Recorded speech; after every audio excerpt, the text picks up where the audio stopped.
Yo, welcome to Two Full Podcast. Have we got a show for you tonight? It's Tim Week still. Tim season team theme, whatever it is. We watch movies that I have seen when I was a child and I haven't seen for 300 years. And Johnny hit it. Yeah.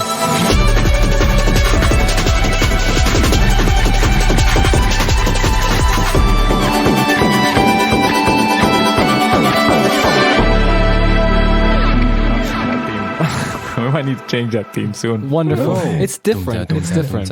It hits different. It's intense. It's intense. It's an intense theme. Right. Phil, my boy, why don't you spoil it up? But I don't think anyone cares about spoilers for this movie we watched today. No. There's no need to spoil because it's a spoilerific. It's a spoiled movie. We should play the theme. Well. You just go. Whatever it goes.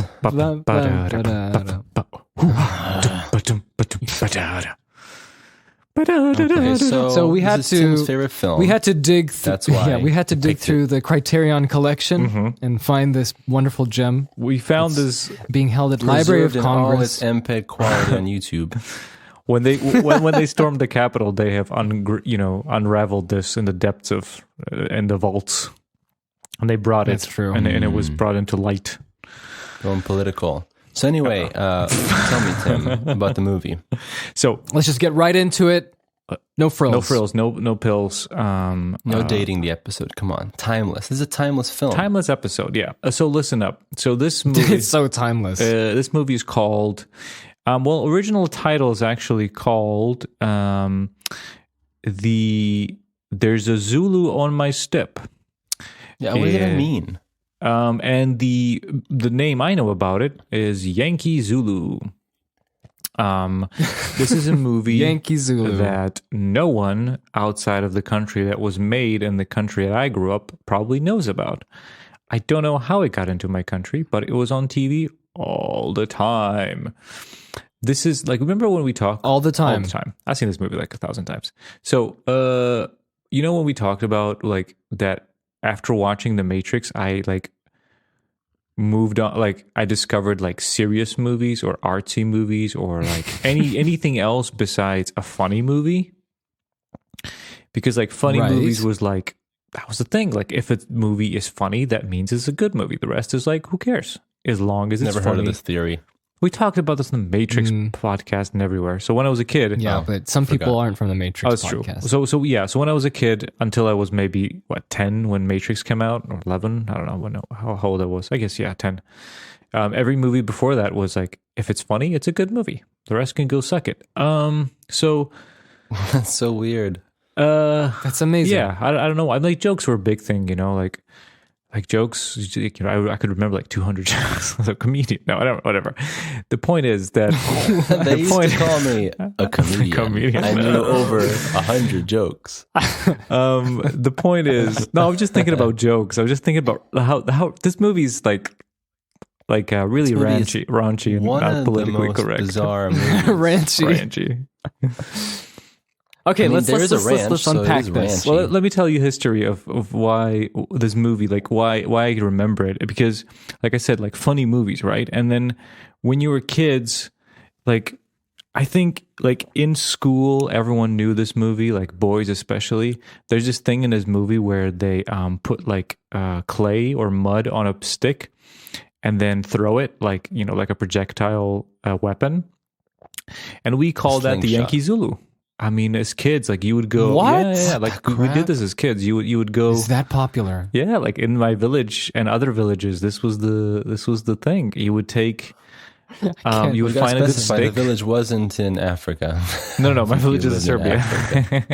And for some reason, the television station in Serbia played this movie a lot, and all the kids knew it. And you would go a sweet deal. When South Africa was exporting that movie, for syndication. No one wanted to pick it up, but Serbia was like, we'll take it. Yankee Zulu. Exactly. And what we would do, you would take and we had like this stupid canal, that's like tiny canal through our village that was just like swampy. The water never moved. There was like rats and frogs in there. And you had some good clay, like little mud on the side of it. And kids would take that, put it on the rat. Yeah, you lube up the stick with your mouth, and then you put the clay on top of it, and you go Yankee Zulu, and you swing that stuff. But I remember specifically, we were at this house visiting, like from church, and there was this kid I didn't know, and we're kind of like, it was awkward. I don't know. He didn't have video games or Legos or anything like that, so we're just like, I don't know. And we're talking about movies, and then we like came to Yankee Zulu, and we're like, oh man, and we just talked about the whole movie.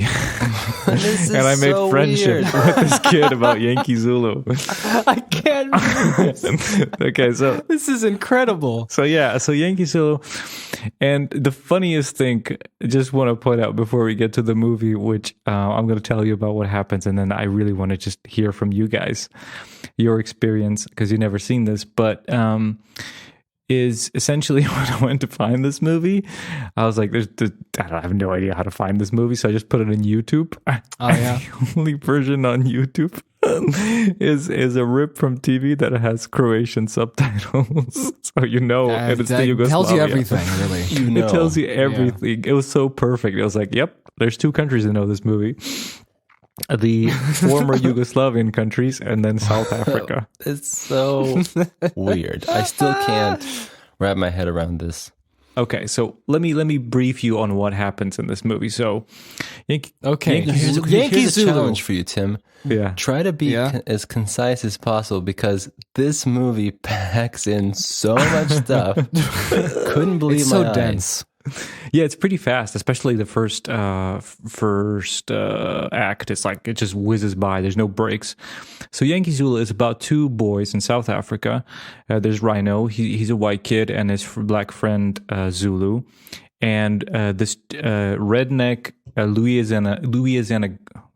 Louisiana chick comes over, and Rhino wants to impress. Well, doesn't want to impress her. He's in love with her, and she makes him shoot a. Wait, that was her? Yeah, that's her. Yeah, man. She makes him shoot a can off his friend Zulu. Zulu is really scared, and this breaks their friendship. And then we flash back to 25 years later, where Zulu he moved to America. He's a car thief. He's in jail, and they're sick of him being always in jail, so they want to deport him back to South Africa. While our friend Rhino is a poacher. He's got a little daughter. She's black, and they're like hunting poachers because he's got a game farm. He's like, he's got some antelopes or something he's herding. And so when he's divorced from that woman, Louisiana, Rowena, her name is. Yeah. That's right. Who's currently dating a Nazi named Die Hard. Literally a Nazi. Yeah, Yes. a Nazi named Die Hard. And they want to sue him for $250, which he doesn't have. I want to sue Rhino. They want to sue Rhino, yep. And coincidentally, Zulu is being deported, and a Nazi man has to drive him to the police for some reason. I don't know. That's never explained. Yeah, I was going to say. That's never explained why that happens. I think because the Nazis are like the police of this fictional South Africa, I thought. I don't think they're police. Maybe he's just like something in the government or something like that. I don't know. It's weird. I never understood that part. Maybe I have to watch that part again. So coincidentally, as he's driving him, requires a rewatch. he scratches up a card, wins $250,000.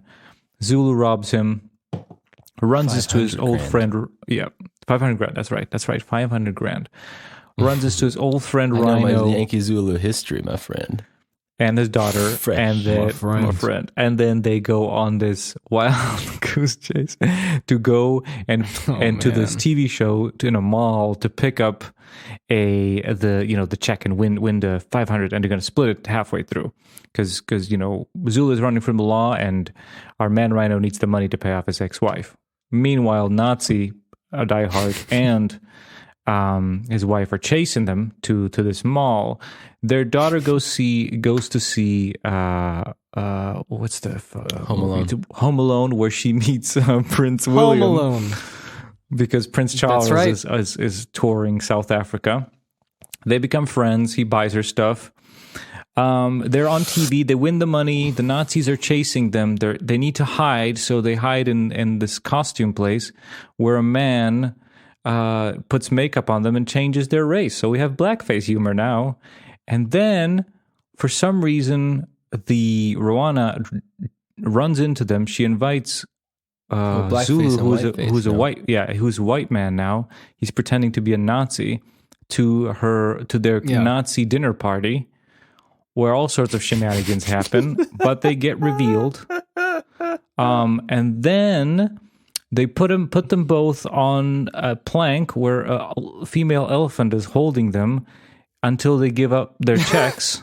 Well, half of the check. They have the other half. The other half is with his daughter. Yeah, because it ripped in half. The other half is with his rhino's daughter, Tinky. And then Tinky calls up Prince William, and they orchestrate the most elaborate prank, revenge, violence on to Nazi and his wife. It's a mini Home Alone. Yeah, this is like Home Alone, but like on steroids. And then they do manage to do that, but his name is Die Hard for no reason. He can't die, so he captures them in the end, Tinky and Prince William. But Zulu uses his magic. He's like the number one that mud thrower, and he gets him in the head. He gets Nazi Die Hard in the head, and he falls into the water, and they're saved, and they feel happy. But also we find out that it's actually Zulu's daughter, because he like his friend, she came back and she was pregnant, but she died, and Rhino took care of the daughter. So they're he's a stepdad, and Zulu is the dad, and they're friends again. Yeah. And then the end of the movie was, now I have two dads. Now I have two dads. Ha ha ha. Haha. And also Elephant sits on Die Hard and plays the American Star Spangled Banner. Yeah, Star Spangled Banner. So that's Yankee Zulu. Star Spangled Banger. That's a good one. What a banger that was. Movie was the Star Francis Spangled. Scott Key's like, I'm gonna write a Spangled banger. Star Spangled Yankee Banger. Zulu. So if you thought any of this was overplayed, it's not. No, it's not. The movie is even more over the top than that description. Yes.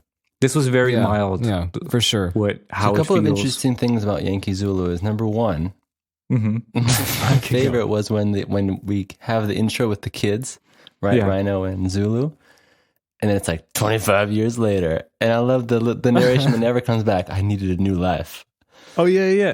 And I love it. When it cut to 25 years later, I was thinking like, okay, this movie has something going for it, because I really thought it was gonna be freaking in the savannah with just the kids. Yeah. Okay, we watched that's the horrible movie last time, Kids Around Table, and I was under the spell, and I was like so happy that we were out of there with the kids.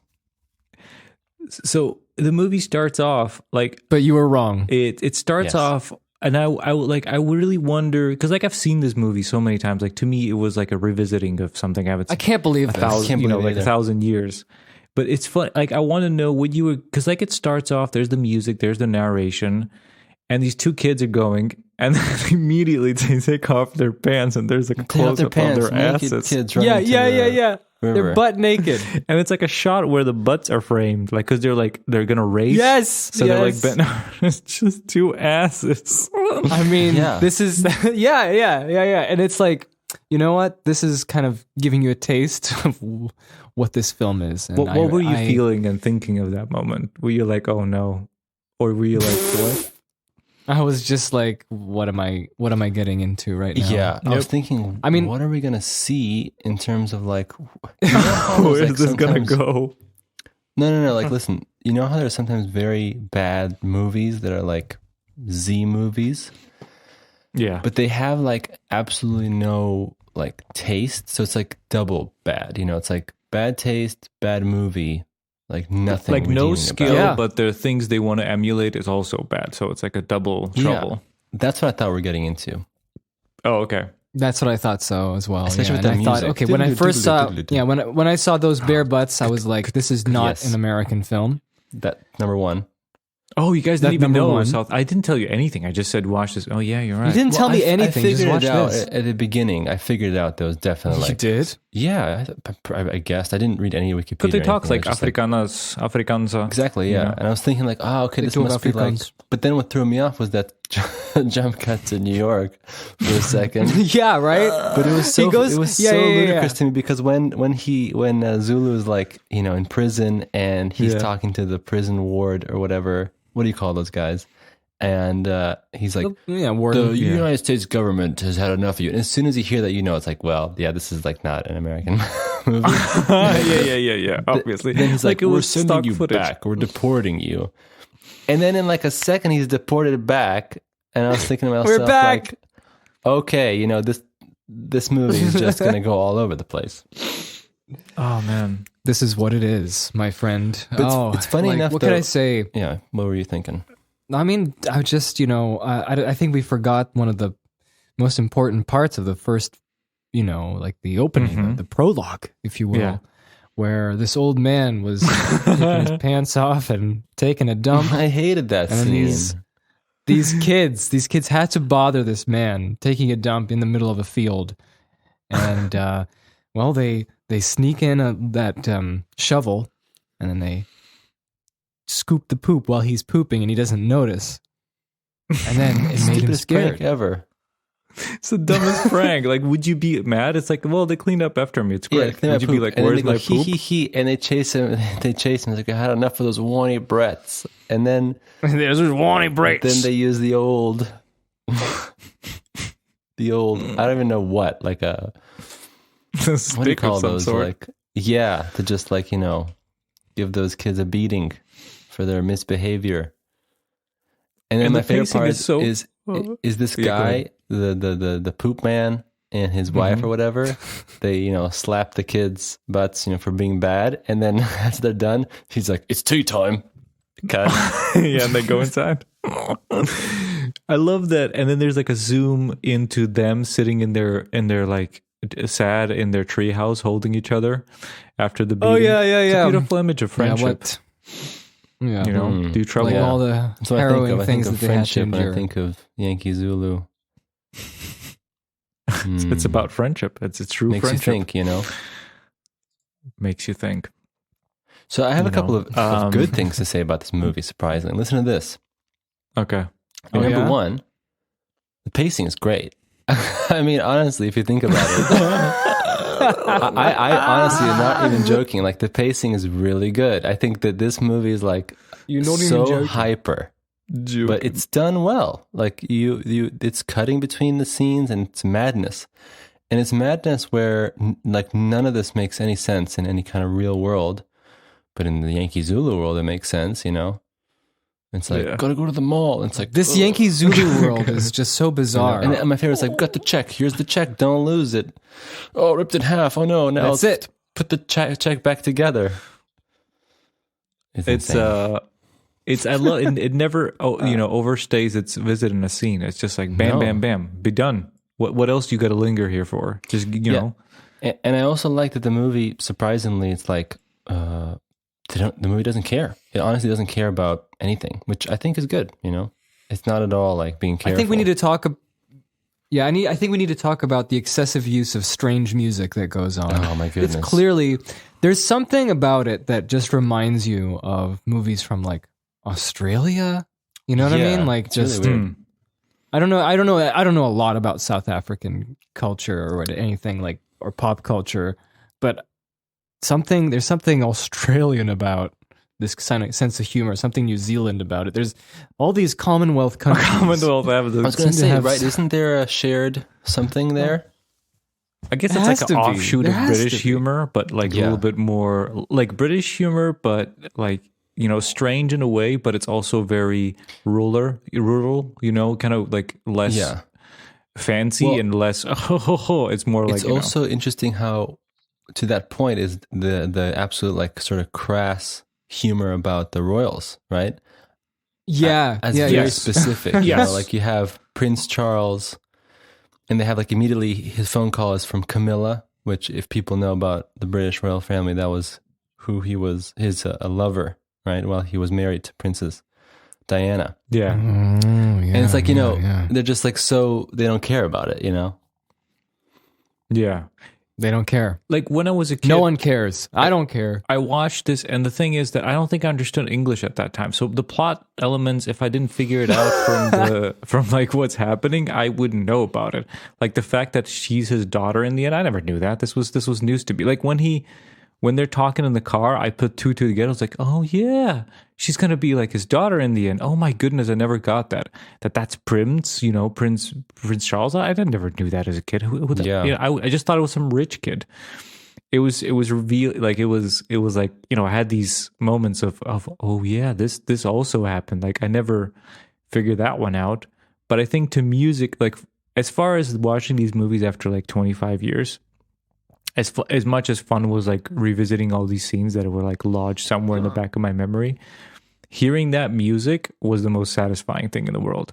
That's something that I can't believe this. I have not heard in such a long time, and I was like instantly, I was like, yes, this is my jam. Yes, I was like, it's composed by a Polish man called Stanislas Sirewicz. I think I'm going to email him if he can send me the stems for that, because I need that. Oh, jeez. I need that song. Do it. This guy's a genius. We'll have to see it. You have to update us next time we do a podcast and see what happens. He has a website, but his website is broken, sadly. My thought process when I heard the music was, what fascinates me with these kinds of movies is that I don't know how, like, let's say the composer, not to diss the composer because it was a job and maybe he really is proud of his music, but how do you get that like sound that sounds like so not dynamic and big and wide? It sounds like so flat and boxy. I don't know. It's like a very specific because it's all thing. made in one synthesizer. Yeah, it's like something so specific for these kinds of movies to have. And so the movie was released in 1993, so I'd assume he probably used one keyboard and then had some vocals on, because there's some hoo ha hoo ha ha. My favorite piece was the jungle tribal music that plays when they're flying with a helicopter trying to shoot rhinos. It's like, oh jeez. Okay, so I just and it makes a reprise. Yeah, later. I just remembered. I was gonna say, like, what this movie was doing with all these people and all these stunts and all these stunts. But you gotta give it to scenes. them, man. They did a good job. Yes, it's incredible. My favorite is for like, what it is. Just the insanity. Like you dude just dangling from a helicopter, and this is in the first 11 minutes. You cut to a sequence with this madman who's trying to shoot rhinos. He's like, "Bring it down lower, lower." And he's like, "No," and he just grabs the handle. They go lower, and then he falls, and then he's dangling, like Phil said, on the helicopter. And it's just like, what is going on? What madness is this? And he falls into the river, and then he meets Zulu, and he's like, "What, Zulu? Zulu, I didn't know you were here." And even before that, like when it opens, so there's that whole intro, the prologue about them being kids. Then you have the scene with Zulu being deported from America, and then it cuts to Rhino with his daughter chasing a poacher on his quad bike. Yes. And it's like there's this amazing like wide angle lens just stuck on the quad bike. And it's like super, like a weird 90s commercial. Yeah. And they're like, and she's like, she has a slingshot and she's like shooting rocks at the guy. And Rhino was like going, yeah, get him. And then he's like, and then she's like, Rhino, your turn. And like watching from someone who doesn't know what's going to happen, I just, that scene just cracked me up because he just pulls out a gun and you're like, where is this gonna go? He's just like, she's driving this little kid and the guy just pulls out a gun. Madness. Obviously it was a dart gun, you reveal in the end, but it was just because it's like, it doesn't look like a dart gun. It looks like a semi-automatic sort of, I didn't know who to like root for, honestly. I thought the protagonist was the guy being chased. I don't think there is a protagonist. He's Yankee Zulu. It's about our friends. I know, but a friendship. Yep. Rhino and Zulu. And yeah. And so like, and also that elaborate prank that they did on that guy where that lion shows up. Yeah, that was honestly, that was like the most bizarre scene ever, because I feel like the filmmakers, what are they doing? Like, I just don't understand. Like, they have we'll have a scene where it's just like this great prank, and it's like kind of graphic in a sense because they had like blood. So the prank was that who even was that guy sleeping? He was just a poacher. He was just a poacher trying to. He hunted one of his antelopes. Man, so they wanted to all this very well. So they wanted You're to. the lore master. So they wanted to scare him to never do it again. So they shoot him with a dart. He falls asleep. So they dig a hole, put his feet in the hole, then put blood on the stumps of his sticking out. His knees. On his knees, yeah. So it looks like a stump. They cut off his shorts, put meat in it, let their lion loose. So when he wakes up, it looks like a lion ate his legs. Cleanly done. This is amazing. This is what you do in South Africa, apparently. And the lion comes and eats his pants with meat. Pants, and the guy, like other meat. Yeah, looks at the lion and then perfectly looks at his knees. It's amazing, And then he screams to death. It's pretty gruesome shot, like, It was just a prank. Yeah. Just a prank, bro. It's like, teach him. Poacher, bloody poacher. Prank. This is going to sound so boring of me to say, but like the treatment, not treatment of animals. Like, they put a lion in there and it seems so casual. Did you notice that? Because like, yeah. Because like, if this was an American movie, oh, it's a lion, it would be like jumping at you. Eat them. Yeah. This one, lion eats his pants. That's the joke. That's what the lion's there for. The elaborate joke. Like, I'm not sure, but like, I guess that you ever saw, they're just like hanging out with them. I guess all these animals in South Africa are just so commonplace or something. I have no idea. Like, they're just like, just put a lion. He's gonna eat his pants, and that's it. That was joke. Interesting. Yeah. Very fascinating. Very, very interesting. And by the way, this is just the first 12 minutes. Yes. Yeah. This movie is an hour and a half long. Honestly, the movie is an hour and a half long, but it's packed, jam-packed. Even though it's so fast. Right, because it's so packed. There's always so much happens. Yeah. So as a kid, for me, it would be like the best parts would be like the beginning. Like, because you have like the prank on the guy they're hunting, and then they're like with the helicopter stuff, and then then it goes into like boring mode for when I was a kid. Like the whole blackface portion of it, there's not much going on until. Okay, I understand that we're just kind of like moving on with the blackface, but like that's something. Yeah. Okay, we'll get back to it, but. I wanted to say that. Yeah, go ahead, Jake. No, you go. Okay, I'll just finish. I'll just say, like, that was like the part I honestly couldn't remember like 50% of what happened during that period. Now, like, it was like new to me. I guess I didn't pay attention until like the pranks start again. Like when all those booby traps like hit like the crossbow and the little miniature. Cannon hits the Die Hard the Nazi, and then that skeleton comes out and grabs him by the balls. Nazi home. In his Nazi home, the skeleton does grab him by the balls. That's the third act, and it's like when it gets good again. Like I remember as a kid, like it was the beginning and then the end, and the middle part was like, I don't know, some stuff happens. So yeah, it was funny. I couldn't remember half of the stuff in the middle. So Jacob, what did you want to say? I wanted to say that this movie takes many turns, and each turn just was like, whoa, what is going on? And I had no clue that this movie was going to be... Have you guys heard of that movie? Paolo one time watched it. She told me about it.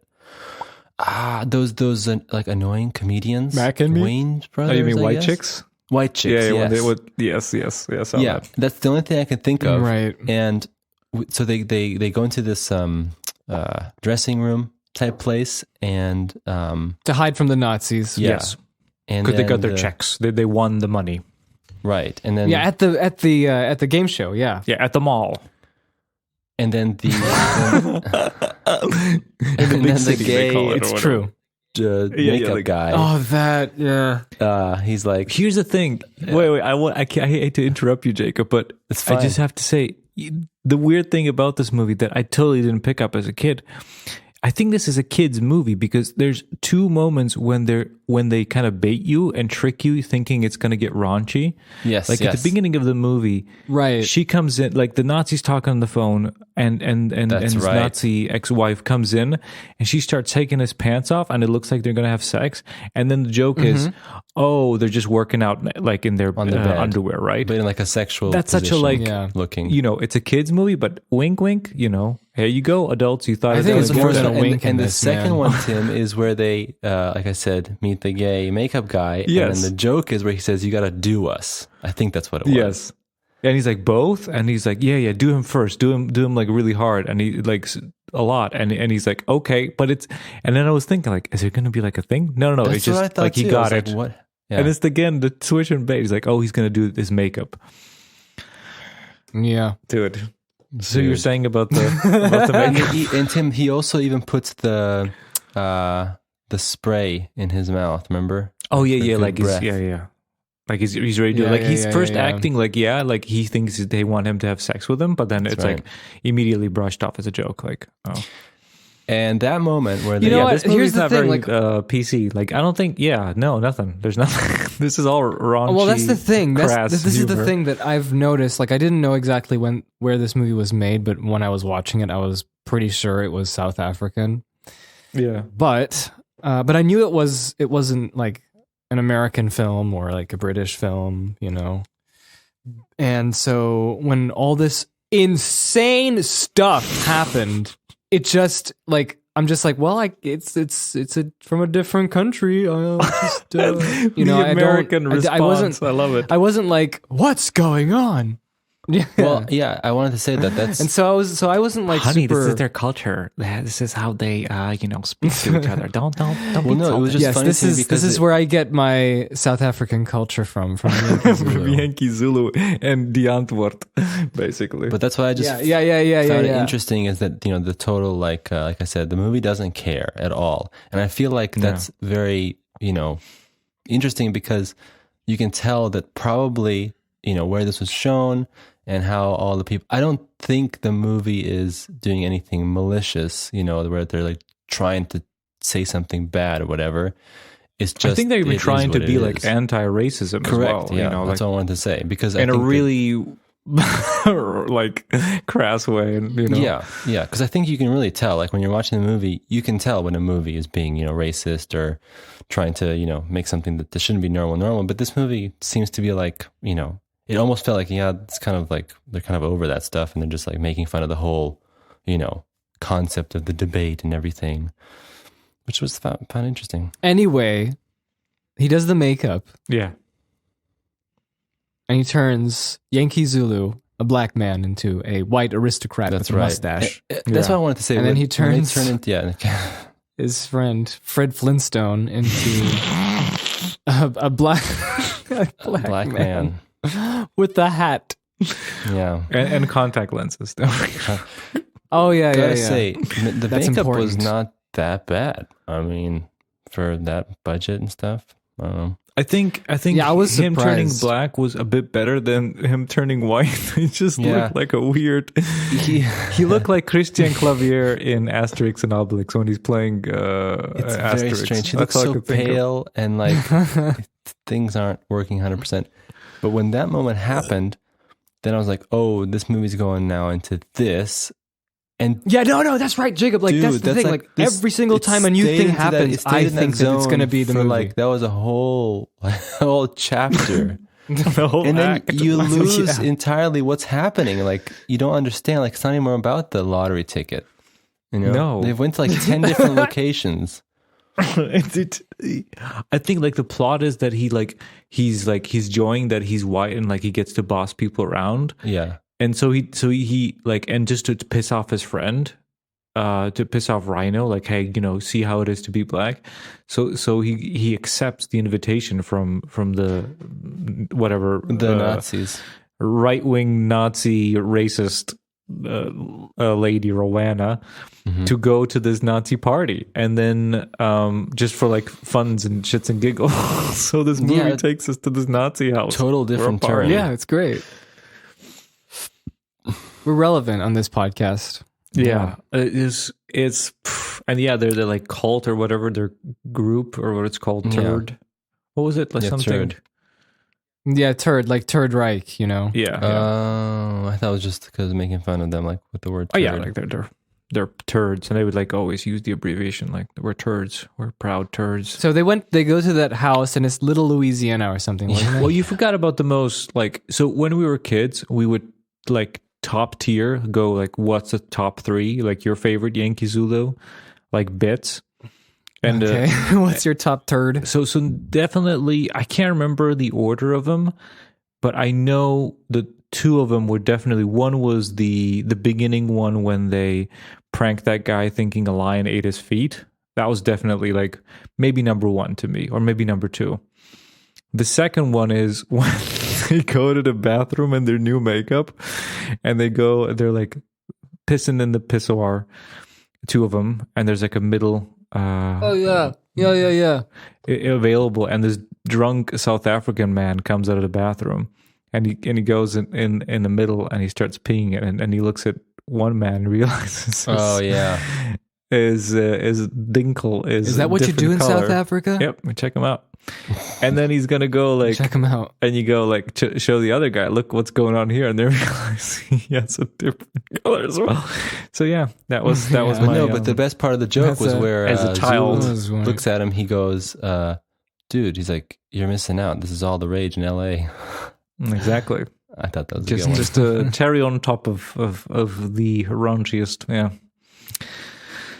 Yeah. This is a kids movie. It's a kids movie. Great, but that's kids do pranks. And then after that whole chapter, I loved it as a kid. I wouldn't enjoy it as an adult. The stupidest part of the whole movie was the Home Alone part at the end. Yeah, as kids, that was what you were looking for. That was the grand finale. Just like, no, but you missed the part where both of them settle their differences. Where he was like, "You almost shot me in the head just to prove your love to Miss Louisiana." There's at the beginning by nobody dies in this movie except an Italian man. Speaking of getting shot in the head, so this movie's really packed. We may forget about things. So, and out of the nowhere, there's like they're in the mall, and the mall has everything. By the way, this mall has everything. So there's a room of like these models, like I don't know what they're doing, and this Italian man comes in with a gun, and he's like to one of the models there, he's like, "Come back to me, or I'll shoot myself in the head." And she's like, "You always say that." Oh, that's right. He's like, "You always say that, do it, shoot yourself in the head." And then he's like, "I can't." And the Nazi opens the door, hits him in the hand, and he shoots himself in the head. And a poor Italian man dies. He didn't want to. No one else dies in this movie. Except this guy. Well, it's a kid's movie, so maybe he. Yeah, but it's okay because the music had that little, comedy. Yeah. It makes all the difference, right? That music. It's just like, that's it. You got put that music in, you're free. You're free to go. Yeah. That's how it goes. Yeah. So the hijinks. So like, what did you guys think of? One thing that shocked me was like how visceral like the violence is and how these bodies are being thrown around. Like the stunts in this movie. Yeah. What the hell? These guys are tanks. Stunts, actually. Everyone's a tank. Is that how South Africans are? They're built. Like again, though, the editing was good on the stunts. And I sometimes get the impression that this whole movie, surprisingly, I could see it working as like a blockbuster, given that, audiences wouldn't mind, like pretend we live in a different universe where audiences like whatever, like if the audiences were all South African audiences. Or blackface and Nazis. It's gonna be great. Yeah, exactly. It's like the funniest thing, yeah. I can just see, like that this movie, like it felt like it was shot and sort of edited and all that stuff in a way that felt like a B movie, but it felt like a, actually pretty, like, it seemed like they kind of had an idea of what they're doing. As far as like visuals, like the stunts, like the physical stuff, definitely. Yeah. I think there's some issues with like overdubbing and sound, sound effects and sound editing. There's a point where he steals a cop car, Zulu does, and then he's driving away and he throws out the guns. It has the weirdest audio. The guns, like he throws them, and the sound effect is like just for the some tiniest reason, these little movies, sound. They have really bad overdubbing, and it's just really weird how that happens. It's like you can always hear the overdubs, especially if you want to see some crazy, I'm just telling you, like compared to Home Alone, the things that they do here, this is on another level. Oh yeah, and the top. This is on another level. And the third thing in the top three is definitely the sequence of the Nazi being hit. Well, first he gets his ass ripped by glue. Oh man, like it's so violent.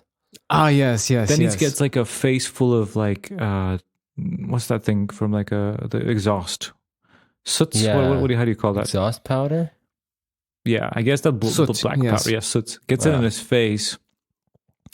And then he gets branded in the ass by like a rhino brand. Just burns his in his ass, jackass style, just like Bam Margera got it on his ass.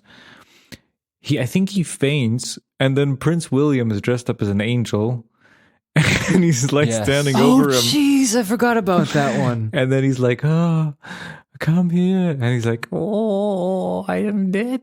Oh, by the way, he's like acting. Yeah, the Nazi guy looks like Toad from Raiders of the Lost Ark. Like his acting. It becomes more like bizarre and strange. So bizarre. As he gets hurt more, he's like turning into like just like a weird caricature. And then he thinks his ass in the cold tub with ice water. Yes. And it's like he's dead and this is like heaven, and like it's like there's pillows around, there's fruits, like the kids like really elaborate. The kids did even better than Kevin McAllister. I mean, dude, Kevin McAllister's got nothing. They got the budget of Prince William. Buy anything. And not only that, but like they are experts at timing when to get to these different locations, right? Because Kevin had to go in the house, but these guys are like, whew. Yeah, in the savannah. They got the whole savannah of South Africa. Yeah, they got lions working for them. They got everything. So then he goes. And also the joke is that he stopped smoking and he's like keeps putting patches on himself. Nazi diehard. So he's like cooling his ass off in this tub of ice. Sorry.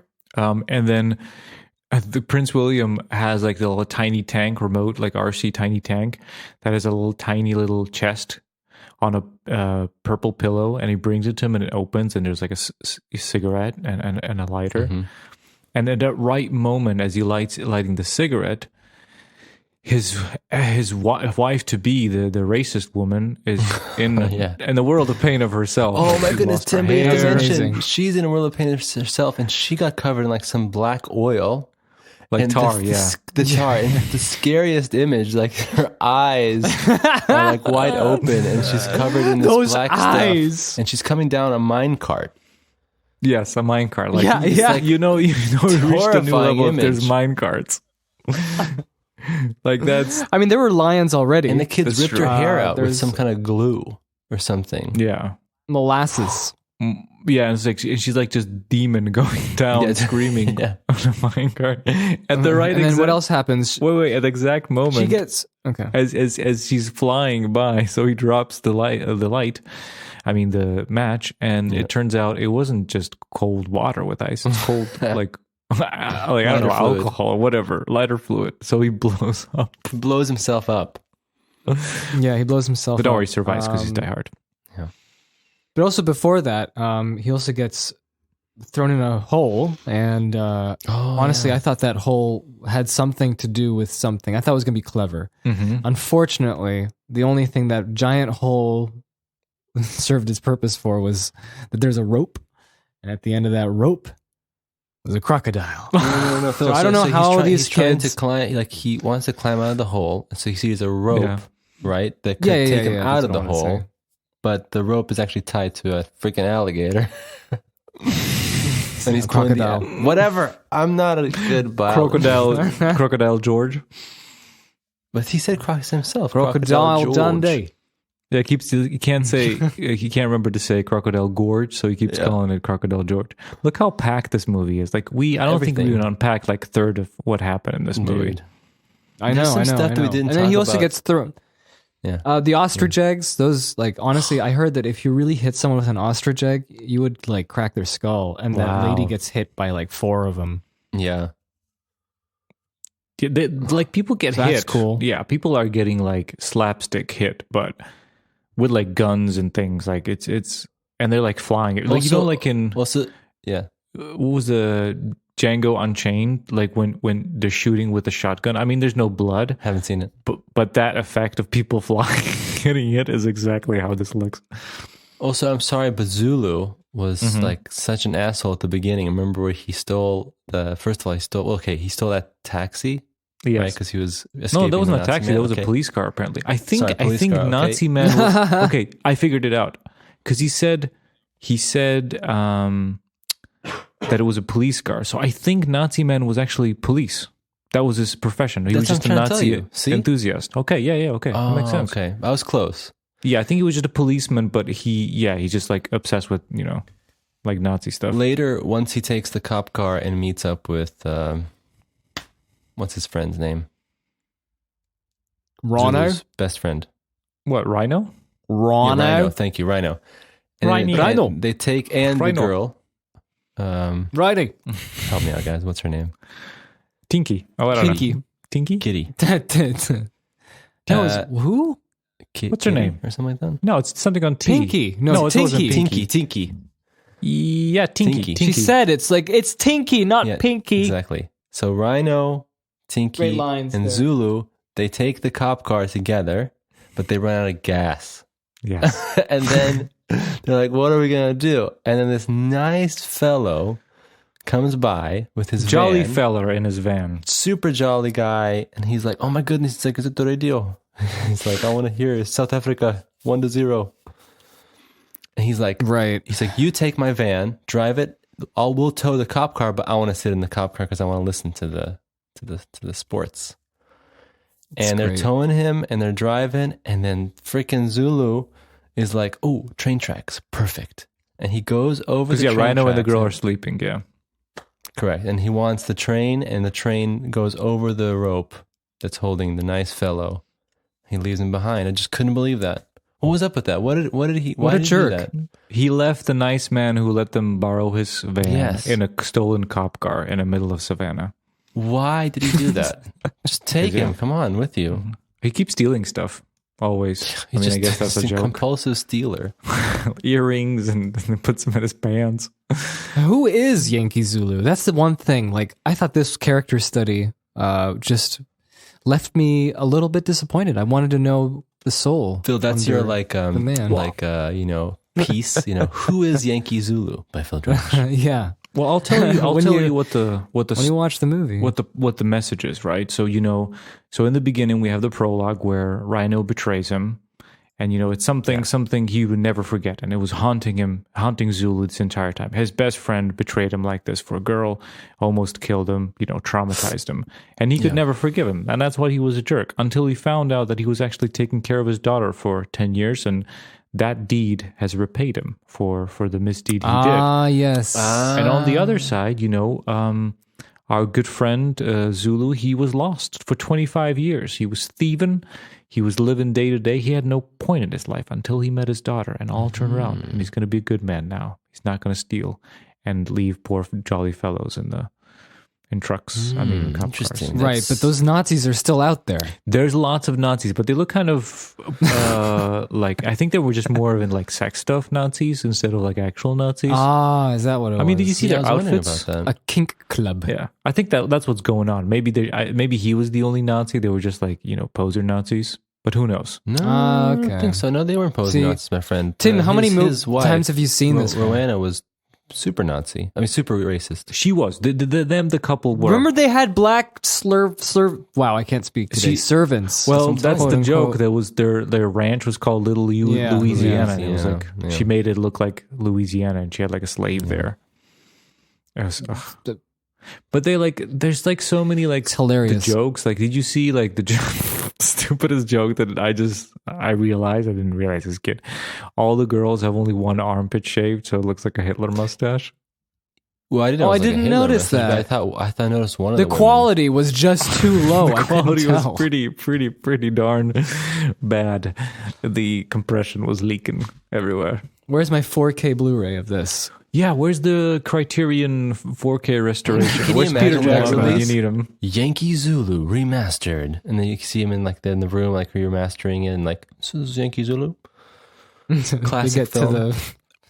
I think Peter Jackson, because like you said, Commonwealth, maybe they had it in New Zealand as well, and this is what Peter Jackson watched as like a young 20-year-old.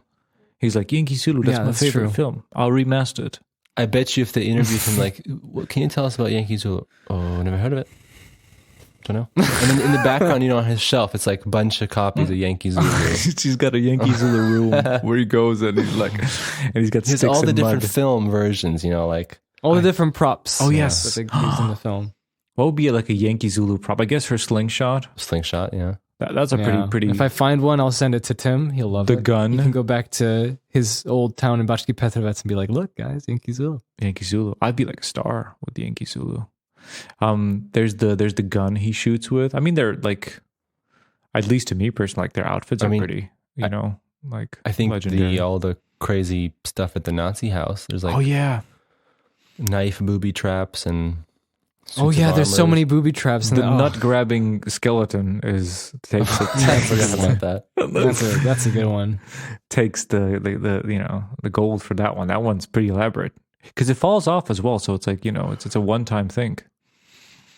I guess an arrow is a one time thing as well. I don't know. Non-reusable booby traps. What else is there in this film? Because like the thing that I kept wondering about was where did they get the budget for this, and who was the man behind? I wonder too. Well, I have some. You have some questions, information for you. Okay, tell us who's the man? Comedy filmmaker. Yes, Leon Schuster. He wrote the script for this movie, and he plays Rhino. What? In the movie. This is his thing? Yes. No. Oh. Yeah. Dude's still alive. I thought Tim would know this. Tim would be like, no, this is common knowledge for me. I mean, I'm Dude, a big fan. I watched this on TV. I had no idea what this was, Like, he's the man. I was wondering because he's like such a middle-aged man. Like, you wouldn't, like in America, like a balding middle-aged man, you wouldn't never put them in a star. Like, I was like, this is really authentic, He does look like he's, in his 40s. Wow. He's a South African man. You're right. It was directed. Wait, it was. He was just directed by some guy. Who also wrote it. Gray. I guess it's his friend. Maybe it's like his buddy. They do these kind of. Yeah. Gray Hofmeyer. Yeah. And so look, I'm thinking he's like a comedian, makes like wholesome family entertainment. Yes, he does as the actor, writer. Leon Schuster. Star. Does he make wholesome family entertainment? Or were you being sarcastic? I think so. Well, this is wholesome. No, I think... Just don't do it. Look, just Jacob, go to his IMDb. It's great. Like I'm looking see all the other movies. I'll listen. Yeah, he made other kinds of movies that were very similar to Yankee Zulu, but I'm sure none of them reached the level of epic that Yankee Zulu provided. You can't top Yankee Zulu. Yeah, he made another like comedy thing like Mr. Bone. There's a movie called So this Mama movie Jack. came out in the year of my birth. 1993. Yes. Yeah, 1993 gave us Jacob and Yankee Zulu. Perfect. Phil, movie years. When did Home Alone 1 come out? 90. Okay. 90.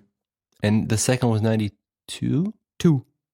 So this was still Home Alone era, like in terms of No, this is Home Alone. This is like them wanting to do Home Alone. It's right? Like, that's what I thought too. they watched it and they're like, maybe we can do that. It took a while. It took a while for it to get to South Africa. So sorry. Yeah, for sure. And they reference it. There's a poster for it. The kid goes watch. Exactly. I know that was like the most. I was just like, oh no, that was the best part. That was my favorite. Why was it the best because part? It's so good. Because it's like honest. They're like, look, we want to be Home Alone, but look, we put a poster of Home Alone in the movie. It's like feels like they're paying homage to Home Alone. I respect that. Yeah, that's Home Alone. I respect that. And that scene is like the perfect example of pacing, right? So she's like, I want to go see this movie. I was like, no. And he's like, I want to go see it. All right. Okay. Wait here. Okay. Don't move. She runs to the movie. She's walking in and she's already laughing. She doesn't even see anything. And she starts laughing. Like, ha. And then Prince William is like, eat some popcorn. I have more. And then you cut to next to him is like thousands of popcorns because he's rich. He's the Prince of England. It's Prince. I was going to talk about I have some reviews here. Oh, really? From IMDb. I wonder if Prince William the only reviews I could see. They're all solid 8s and 10s out of 10. They're all from Serbia? That's what I want to say. The only reviews I could see on YouTube were just Croatian or Serbians commenting, saying how it's like, so nostalgic. I'm not. Yeah, I know. Typical South African slapstick comedy. Maybe this is why when I saw the Antwoord for the first time, I was like, brilliant I get movie this. for anyone who understands South Maybe you Africa. connected with the Antwoord because it was in your blood, yeah. Yeah. It's just like, I know this, that I've seen this so many times. Racist garbage. Let's see this. In the 90s, under various forms of pressure, South Africa ended... Okay, he's getting like... He's getting really political novel, here. Political, yeah. He's like, why does it matter? Because this film presents Boers as not only bad guys, but raving racist lunatics. Is it supposed to be funny? They call this entertainment. Someone is angry. Yeah. Someone can't see through all the things and to see the gem. Yeah, but one guy says only South Africans can get the humor in this. Yeah, see?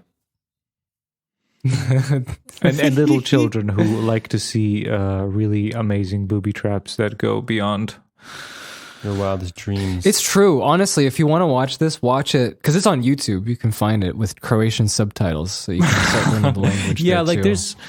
If you don't know Afrikaans, like sometimes you might not figure out what they're saying, but the Croatian subtitles will help you. That's true. Yeah, that's true. Forgot about that. This movie's actually very funny. The only problem is that if you come from, I'm trying to do a South African accent. I would love for really Tim. You should probably know this trivia. What does he say when he's like the matata matata? Hatata matata. Always like when he's saying like my Komila. Oh, okay. So that's in English. It'd be like what? Like oh my goodness, sweet mother. Oh yeah. Because I think it's kids friendly, so there's no swear. Like they say Scheiße. I don't think they say in shit. German. Yeah, they say Scheiße, Schweine. It's different. Doesn't count. Foreign. different languages, different swear words. It's true though. I was just referencing The Office. Oh. Was it different? It was. I cannot stress how important it is that you understand the complexity of the diversity of race and culture in South Africa before watching this movie. Oh, it's a review. Oh, there's some screenshots on IMDb that are like full HD. Really? Here's an amazing trivia for you. Okay. Here's an amazing trivia and something for the ending of this. There's something that I discovered and realized, even not by watching this movie, but watching another movie. So last time we were here, we're talking about a magical movie called Kids of the Round Table that has a villain. I'd rather not. Michael Ironside. Now, in my child brain, I watched both of these movies together, and I thought Michael Ironside plays in those both. I thought it was the same actor, the Nazi and the villain. Of course, really? Yeah, that in my brain, that was the same person, same actor. So yeah, Michael Ironside was in a South African 1993 slapstick comedy children movie about booby traps. Guys, check out this poster though. I'm gonna send it to you right now. Can we get the music and put it in this episode? That's what I wanted to say. We should. It has to be that music basically puts you in the mood of this movie. It's the way. We have to play a little bit. Come on, we can get away with like 15 seconds. That's just like a reference. Hey, what happened to the clip? Remember that clip we wanted to do? The clip! Oh my goodness. The clip. I forgot about the clip. I forgot about the clip. Here's a clip film. At the end. Okay, at the end. Get a feel for here's a clip. Yankee Zulu. I guess let's pick like... we don't have a clip, so we'll have to pretend... No, we'll say it's the most fast-paced part of the... We'll just do something when they're talking. Yeah, when they're talking. It's useless. Yeah, you don't have to be talking. Maybe they're this can talking. be. They're fighting. This can be the clip when Rhino meets Zulu again. Well, I'll tell you what's the connecting tissue between Kids of the Round Table. I'll tell you the connective tissue. I just realized this. So Malcolm McDowell, he's in Kids of the Round Table. The director of Zulu, Yankee Zulu, his name's Gray Hoffmeyer, directed a film called Schweitzer, the story of Dr. Albert Schweitzer, the adventurous life and trials in the jungles of Africa, starring Malcolm McDowell. It's perfect. See? It's all connected. I love it. Maybe we can do that. Next movie you show up with, for the next week, and I'll figure out. You figured how it's connected, yeah. There's got to be something. That's going to be your thing. Well, next time it's going to be interesting because it's not on YouTube. I don't know where to find this movie, but we still. I don't even know what movie it is. But Yankee Zulu has opened my eyes to the great culture of South Africa. I have an activity next time. Well, yes, we should do this. Okay, guys, listen. Okay. For the end, we're going to spice things up for next episode, though. It's a task for Tim. So in the next episode, I want you to, before you watch the movie, we need to find out how much of the movie you remember. And then when you watch it, see how it lines up. So you want me to record me trying to remember we'll record like what a happens? little section and to see how much you remember of the movie and how much you can piece it together, and then we'll compare it to how the movie actually is. Okay. I'll do that. I'll do it. I'll do it on my phone, so it's a little separate as well. Okay. So it sounds. Okay. I'll do it. I'm gonna try. Yeah. Maybe we could, this movie is really timeless because when you're in South Africa, what am I talking about? Yeah, just when you're strolling around South Africa, I do that a lot. Yeah, in the plains, you don't know what time it is. Also, it doesn't really big budget, so it does look like all the same. Like they didn't really try hard to make it a different age. So yeah, different age.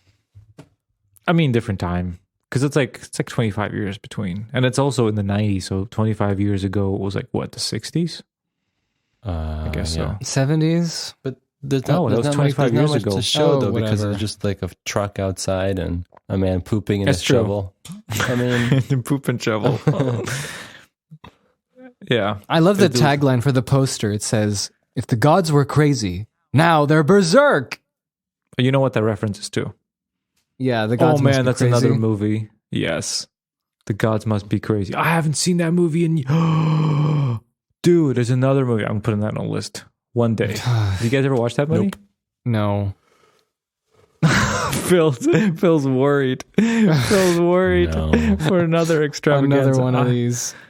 Dude, these are like just coming out. But I like that because like, if you grew up in America, like for like 90% of population, you'll have the same nostalgia for the things you watch. That is so true though. Yeah. You guys could be like, meet a kid on the other side of America. You'd be like, yeah, Pokemon and and stuff like that. I am bringing out some weird, some good. So next episode is the end of. Tell me more about what you go. No, I just want to say, like, tell me more about something. I don't know. Today is I'm just bad at speaking today. I don't know. So you're not drunk at least today, so that's okay. At least I'm not drunk. I'm actually drinking a wonderful vitamin water. It's weird. I drank no alcohol, but I feel drunk. Maybe because I'm tired. You feel the music. Maybe that. No, Tim. Oh yeah, that's a good one. That's a good one. It's like Encyclopedia I'm gonna go listen to Encarta. Yeah. Oh, I love Encyclopedia Encarta. All right. Last question before we finish up today. Guys, which is better? Kids of the Round Table or Yankee Zulu? Easy. Zulu all the way. Zulu. Like I could watch Zulu the winner. Again, right? That's the difference. I could. Kids of the Round Table, never again. Yeah, that one's like Chicken, a bad trip. Like this is like America. Los Angeles King, a Burger King. Like if you rate them as going out, like partying, that's good. Like Kids of the Round Table is like a bad night, like a bad trip. Like you don't want to remember that. It's like, oh no, this is like a night you enjoyed, but you feel ashamed of after. You're like, oh, I like that. I enjoyed that, but it's like, I don't want it. Like, please don't talk. Like I did some stuff. Oh man. I know everyone was loving it. I was the king of the party and I was loving it, but let's, I'm a little bit ashamed of what happened. Okay. Really? Well, let's see if interesting next episode of what I bring, this is the last of the Tim theme. Let's see if it topples down the King, Yankee Zulu, or it'll bore us to death and we'll want to die. So you have again. A final block in Tim's old nostalgic movies, and I believe the next block is something else. Something else. Something else. Tuned. We have to watch out. Wait, are we leaving so far already? It's already been like over an hour, my friend. We'll top of the hour. Okay. I mean, I thought we could talk. Do you want to talk about something? Do you want to say something? What do you want to say? I don't have anything particular to say. Then why stay? Why let them be free? Let them go. Let them enjoy their day. Because I'm just thinking to myself, like, whenever we stop recording, there was always something that you would want to bring up. Do you want me to stop and then we can start recording again to help you? We'll stop for 15 minutes for Phil to remember his thing, and then we'll record again. Mm-hmm. And then Phil will say, it's fine. You don't have to do that. Tell me something. Tell me. Tell me something. Alrighty, that wraps up dreams. episode 2, season 2, the Twofold podcast. Mm-hmm. What did you think of Yankee Zulu? Have you heard of this movie? Yeah, have you heard of a Yankee Zulu? Will you anywhere write in the us world? a political paper? Please tune in. Will you ban us? Will we get Will reported? we get canceled? I don't know. Yes. Let's find out. We shall see. Let's talk to us on Instagram. Yeah. We have new pictures. Aren't they amazing? Look at us. Yeah, look. We're great. The little cartoon characters, that's what we look like. That's real. That's the real.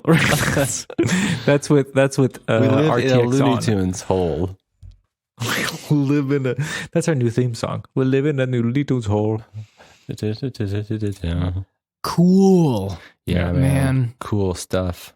Zulu. Is this the poster, Yankee by the way, that Zulu. Phil you sent? Yankee Zulu. Yeah. Yeah. That's Yankee beautiful. Zulu. You know where you're heading. This is butt territory. That's not real. Both of his butt cheeks were exposed. This is Photoshop. But they need No, the it's not just place where to that. put But the look at the text. poster.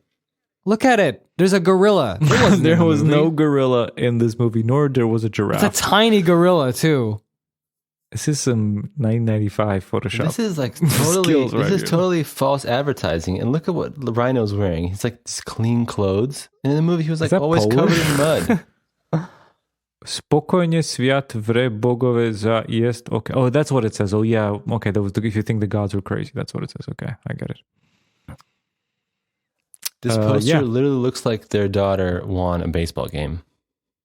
Oh man, like from the poster, what would you kind of That's what, like? that's what I say. Like it looks like if believe you this would omit be. the butt, you just be like, wow, she won a baseball game in Africa. You would never know. All right, you would never know. She and her okay, two dads. we're finishing. I'm posting a picture, a screenshot from the movie onto our Instagram. Let's see if anyone recognizes this movie. Wonderful. You okay, Philip? You okay? Yeah. You good? You good? Yes. Okay. I'm fine. I'm fine. Yeah, this is slow death. The episode should have ended like 10 minutes ago. So we're done. We're done. Thank you for listening. Talk to us. We love you. Thank you, Jacob and Philip, for watching my childhood movie. No problem. I'll never forget it. You'll never forget No, I it. won't. You'll show your children in the future. This. Yeah, I want to. That'll be so fun. No, well, this is how you is- intro it. To my son, I'll be like, this is Uncle Tim's favorite movie.